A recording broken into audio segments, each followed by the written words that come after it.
রসুলুল্লাহ মা আমিনার ঘরে থাকা অবস্থায় আল্লাহ রসুলকে মা আমিনা পাহাড়ে পাঠিয়ে দিয়েছেন পাহাড়ের শিশুদের সাথে মিলেমিশে, যাতে সমাজের অন্য শিশুদের সাথে কিছু কালচার শিখে।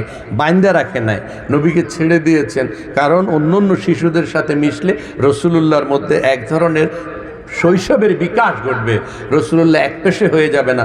আমাদের দেশে বড় লোকেরা কিন্তু অন্য অন্য সন্তানদের সাথে তার সন্তানকে মিশতে দেয় না, যদি তাদের আচার আচরণ তার মধ্যে প্রভাব বিস্তার করে এই কারণে। কিন্তু রসুলুল্লাহর মা নবীকে তার এই অন্য অন্য বন্ধুদের সাথে পাহাড়ে বকরি চড়ানোর জন্য দিয়ে দিয়েছে, যাও বাবা।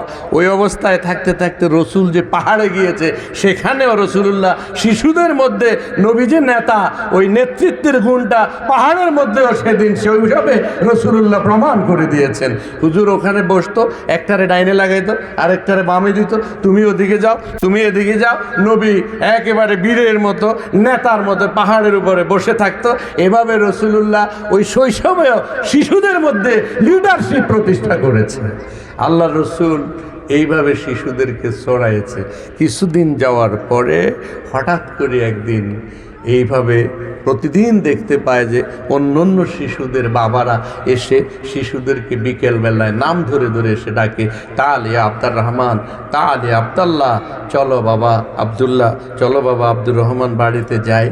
কিন্তু রসুল্লাহ প্রতিদিন দেখতেছে যে শিশুদের বাবারা এসে এসে তাদেরকে নিয়ে যায়, কিন্তু আমাকে তো কোনোদিনও আমার বাবা একদিনের জন্য এসে বলল না তালিয়া মোহাম্মদ, তাহালিয়া মোহাম্মদ। রসুলুল্লাহর দিলের ভিতরে একটা ডাক দিল যে তাহলে কি আমার বাবা নাই?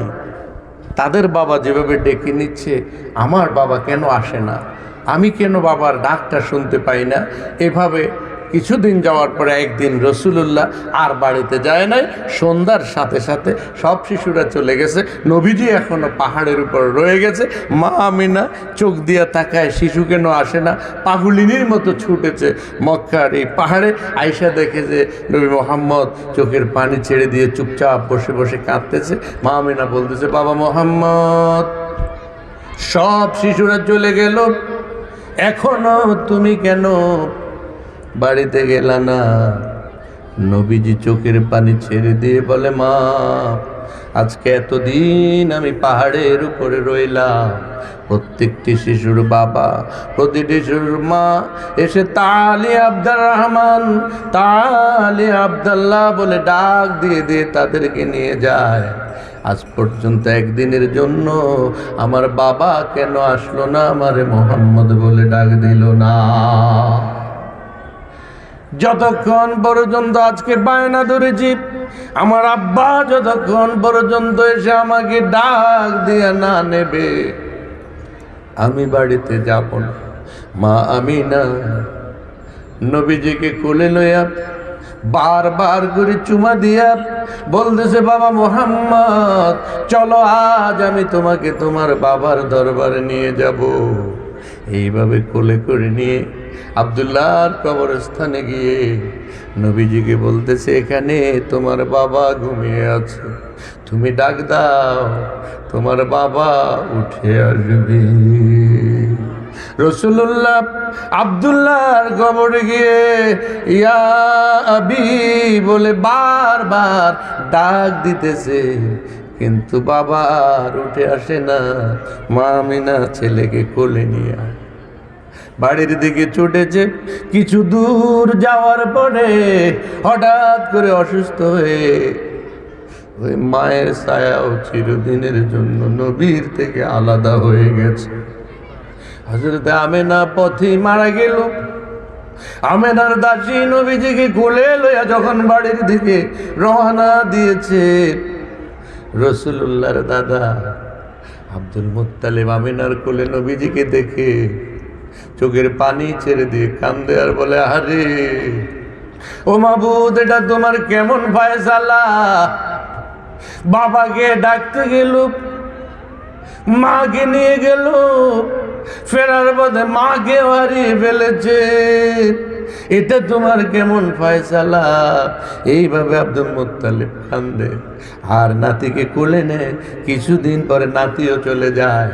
আল্লাহ পাক বলে, নবী গো, হতাশ হইও না, তুমি মন খারাপ করো না, বাবা চলে গেছে অসুবিধা নাই, মা চলে গেছে অসুবিধা নাই, দাদা চলে গেছে অসুবিধা নাই, আমি তোমার চাচা আবু তালেবের কলিজায় বাবার সব ভালোবাসা ঢেলে দিলাম। রাসূলুল্লাহ আবু তালেবের ঘরে লালিত পালিত হয়েছে। বিদায় বেলায় আল্লাহ নবী আবু তালেবকে বহুবার কালেমার তালকিন দিয়েছে। একবারের জন্য আবু তালেবের মুখ দিয়ে কালেমার শব্দটা আনতে পারেনি। চাচা চলে গেছে। হযরত উম্মে আইমান রাসূলুল্লাহর চাচি, মৃত্যুর সময় আল্লাহর নবী ওই চাচির কবরে গিয়ে নেমেছে আর বলতেছে, হে কবর, তুমি আমি নবী যদি এই কবরে ঢুকতাম, আমার সাথে যে আচরণটা করতা, আমার চাচির সাথেও সেই আচরণ করবা। জোরে কন্যা সুবহানাল্লাহ। সাহাবায়ে কেরামকে সরাই দিলেন, নবী এইভাবে দোয়া করলেন। দোয়া শেষে সাহাবায়ে কেরাম এসে বললেন, ইয়া রাসূলুল্লাহ, আপনি এত মধুর দোয়া করলেন, বরকতের দোয়া করলেন।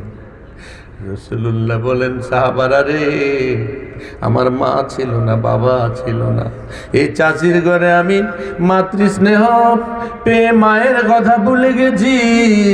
আমি যখন আমার চাচারে দাওয়াত দিতে এসেছি, আমার চাচা কালেমা গ্রহণ করেনি। আমার চাচি বলতেছে, ভাতিজা, তোমার চাচারে যখন তুমি দাওয়াত দাও, আমার কলিজা ফেটে যায়। তুমি বারবার বলো, চাচা পড়ুন লা ইলাহা ইল্লাল্লাহু মুহাম্মাদুর রাসূলুল্লাহ।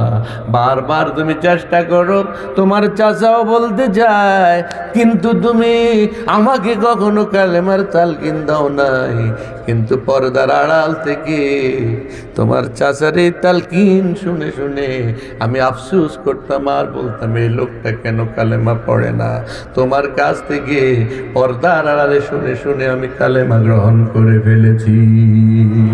জোরে কান্না সুবহানাল্লাহ। নবীজি বলেন, এটাই আমার চাচি, আমি দাওয়াত দিয়েছি, চাচাকে গ্রহণ করেছে চাচি। মায়ের চেয়েও ভালোবাসা তার কাছে পেয়েছি। এই জন্য আল্লাহ পাক বলতেছেন, আলাম ইয়াজিদিকা ইয়াতীমা ফাআওয়া, আমি আপনাকে এতিম পেয়েছি, আশ্রয় দিয়েছি। ওয়া ওয়াজাদাকা দাল্লান ফাহাদা, আমি আপনাকে দিশেহারা পেয়েছি, আমি আপনাকে কিংকর্তব্য বিমূঢ় অবস্থায় পেয়েছি। অতিমাত্রায় কষ্ট সৃষ্ট, অতিমাত্রায় তির্যক বক্তব্য, অতিমাত্রায় কাফের বেদিনদের জুলুম নির্যাতনের স্টিম রোলারে ঝরঝরিত হইয়া আপনি যখন অস্থির হয়ে পড়েছেন, কি করলে কি হবে, আপনি যখন অস্থির হয়ে পড়লেন, কিছুই বুঝে উঠতে পারলেন না, ওই অবস্থায় আমি আল্লাহ আপনাকে সঠিক পথ বাতলাই দিয়েছি। জোরে কর সুবহানাল্লাহ, আরো জোরে কর না সুবহানাল্লাহ। এরপর আল্লাহ পাক বলেছেন, ওয়াম্মাল ইয়াতীমা ফালা তাকহার ওয়া আম্মাস সাইলা ফালা তানহার ওয়া আম্মা বিনিমাতি রাব্বিকা ফাহাদ্দিস। আল্লাহ পাক বলেন, নবী গো, কেউ যদি আপনার কাছে এসে কোনো কিছু চায়, খবরদার ভিখারিকে আপনি কখনো ধমক দেবেন না। ওয়া আম্মা সাইলা ফালা তানহার, আপনি প্রার্থিত ব্যক্তিকে কখনো ফিরিয়ে দেবেন না, ধমক দেবেন না।